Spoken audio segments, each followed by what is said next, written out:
हरे कृष्णा, राधे राधे। आपका स्वागत है आपके अपने चैनल राधा कृष्ण लीला में। आज हम आपको सुनाएंगे गोवर्धन पूजा की व्रत कथा।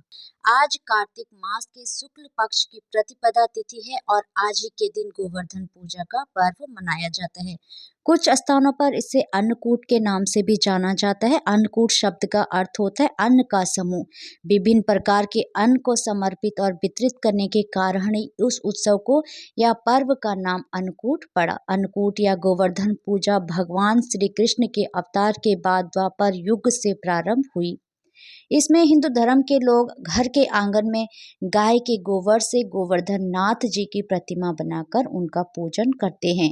उसके बाद गिरिराज भगवान को प्रसन्न करने के लिए उन्हें अन्नकूट का भोग लगाया जाता है।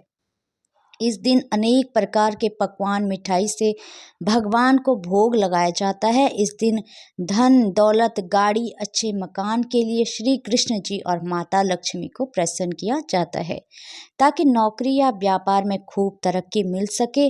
तो आज मैं आपको सुना रही हूँ गोवर्धन पर्व की बड़ी ही दुर्लभ कथा। तो इन कथाओं को बड़ी ही श्रद्धा और प्रसन्नचित मन से पूरा अवश्य सुनिएगा। इन कथाओं को सुनने से मनुष्यों की सभी मनोकामनाएं पूर्ण हो जाती है। भगवान की गोवर्धन लीला के समय जब इंद्र देव वर्षा और विनाश का तांडव करके थक गए, वह वृंदावन और वृंदावन वासियों का कुछ भी हित नहीं कर पाए, तब वह बहुत लज्जित हुए। वह भगवान की लीला और उनकी शक्ति को पहचान चुके थे। उनका अभिमान चूर चूर हो चुका था। वह भगवान से अपने कृत्य के लिए क्षमा मांगने की सोच रहे थे, किंतु साहस नहीं कर पा रहे थे। तभी आकाश मार्ग से तेज प्रकाश उत्पन्न हुआ और घंटियों की मधुर ध्वनि गूंजने लगी।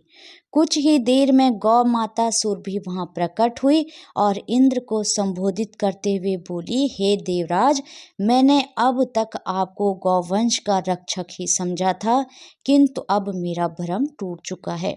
आपने अपने अहंकार के कारण वृंदावन के भगवान श्री कृष्ण जिन्होंने गौवंश की ही नहीं समस्त वृंदावन वासियों की आपके कोप से रक्षा की। सत्य में तो वही गौरक्षक हैं जिन्होंने गौवंश के किसी भी प्राणी का तनिक भी अहित नहीं होने दिया। अंत में आपको गौवंश का रक्षक मानने से इनकार करती हूँ। मैं जा रही हूँ वृंदावन की पावन धरती पर जहाँ भगवान श्री कृष्ण अपनी लीला कर रहे हैं। मैं जा रही हूँ श्री हरि के चरणों की वृंदावन वंदना करने। ऐसा कहकर गौ माता सुरभि वृंदावन की ओर चल पड़ी। वृंदावन पहुंचकर गौ माता सुरभि भगवान श्री कृष्ण के सम्मुख प्रकट हुई। गौ माता को अपने सम्मुख देखकर भगवान कृष्ण अत्यंत प्रसन्न हुए। उन्होंने उनके आने का कारण पूछा। गौ माता सुरभि बोली, हे स्वामी, आप तीनों लोगों के पालनहार हैं। आज आपने अपनी लीला से वृंदावन के समस्त गौवंश की रक्षा की है। मैं आपके चरणों की वंदना करती हूँ। हे नाथ, आज मैं बहुत प्रसन्न हूँ। हे स्वामी, यूं तो समस्त सृष्टि आपके संकेत मात्र से ही चलायमान है। आप ही समस्त सृष्टि के उत्पत्ति का कारण है। आप ही एकमात्र दाता हैं। समस्त संसार आपसे ही उपभोग प्राप्त करता है। किंतु हे स्वामी, आज मैं आपको कुछ देना चाहती हूँ, कृपया कर उसे स्वीकार करें। तब भगवान प्रेम पूर्वक बोले, हे माता, आप मुझको अपनी माता के समान ही प्रिय हैं। आज जो भी देंगी उसको प्राप्त करना मेरा सौभाग्य होगा। यह सुनकर गौ माता सुरभि अत्यंत प्रसन्न हुई और बोली, हे स्वामी, आपके इस संसार में अनेकों नाम हैं, किंतु आज मैं भी आपको एक नाम देना चाहती हूँ, कृपया कर उसे स्वीकार करें। तब भगवान अत्यंत प्रसन्न होते हुए बोले, अवश्य माता, शीघ्र ही बताइए। गौ माता सुरभि बोली, हे नाथ, आपने समस्त गौवंश की रक्षा की है, इसलिए आज से आप गोविंद नाम से पुकारे जाएंगे। गोविंद नाम सुनकर भगवान कृष्ण प्रसन्नता से झूम उठे और गौ माता सुरभि से बोले, हे माता, आपका दिया यह नाम अत्यंत सुंदर है। मैं इसको सहर्ष स्वीकार करता हूँ। मेरे जितने भी नाम हैं उन सभी नामों में यह नाम मुझको सबसे अधिक प्रिय होगा।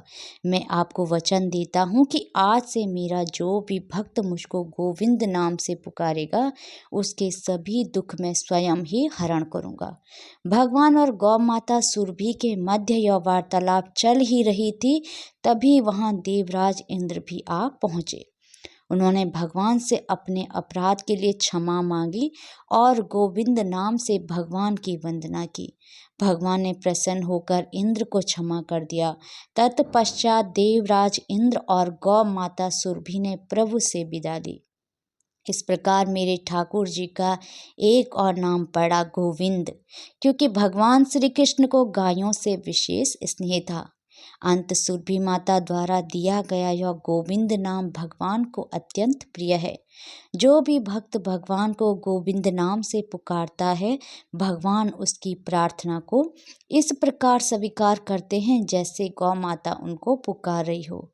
इसलिए भगवान के जिस भी भक्त को भगवान का आश्रय प्राप्त करना हो, हरे कृष्णा, उसे राधे जीवन राधे। में भगवान प्रत्येक श्री क्षण कृष्ण में और राधा गोविंद रानी की गोविंद कृपा नाम आप सभी रटते भक्तों रहना पर चाहिए। हमेशा बनी रहे। जय श्री राधे।